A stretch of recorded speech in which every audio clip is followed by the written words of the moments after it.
There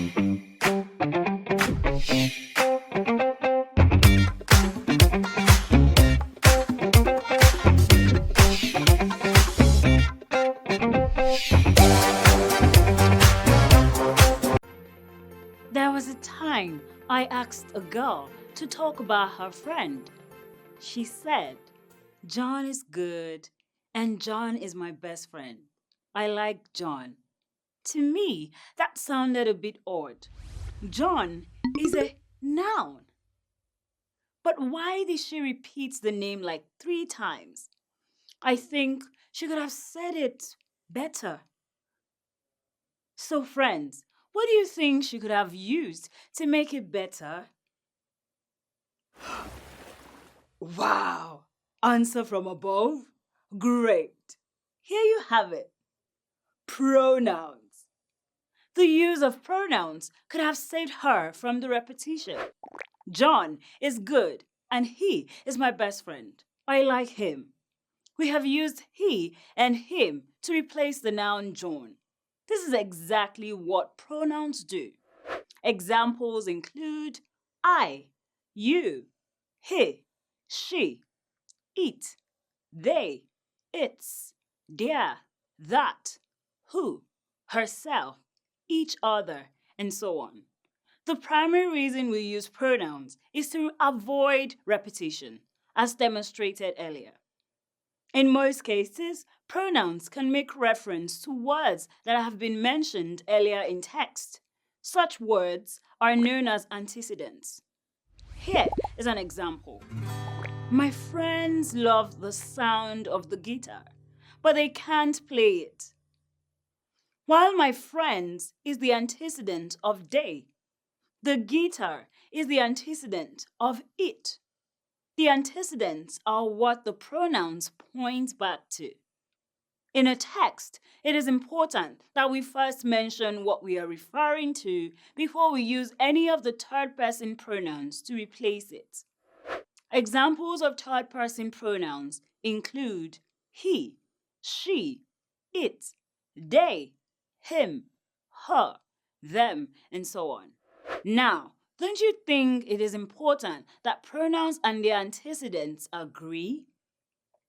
Just like these two friends wearing the same clothes. In the case of pronouns and their antecedents, they must agree in number, that is singular or plural. There are 2 main rules. Rule 1. A singular antecedent requires a singular pronoun. Examples. When Daniela won the competition, she jumped up with joy. Daniela and she are singular. Therefore, the antecedent and pronoun agree. Neither the landlines nor my mobile phone is working because it fell in a bucket of water. This sentence is a tricky one. The word landlines is plural, while my mobile phone is singular. They are linked by the correlative conjunction neither nor. So which of the two in the compound subject should the pronoun agree with? The pronoun should agree with the one that is closest to it. This is why we have used it rather than they in the sentence. It agrees with my mobile phone. They are both singular. The same applies when you have 2 elements linked with either or at the subject position.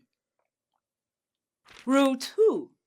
A plural antecedent requires a plural pronoun. Examples. Tim and Rachel are bright students. They aced their tests. The antecedent, Tim and Rachel, is plural, involving 2 people. Thus, we require a plural pronoun, they. Lions prey on antelopes. They see them as easy targets. Lions is the antecedent of they, and antelopes is the antecedent of them. The word antelopes is an object in the sentence, so it requires the object pronoun them. The rules are as simple as ABC. But be careful while figuring out whether the antecedent is singular or plural. This matters a lot. Let's quickly go over what we have learned.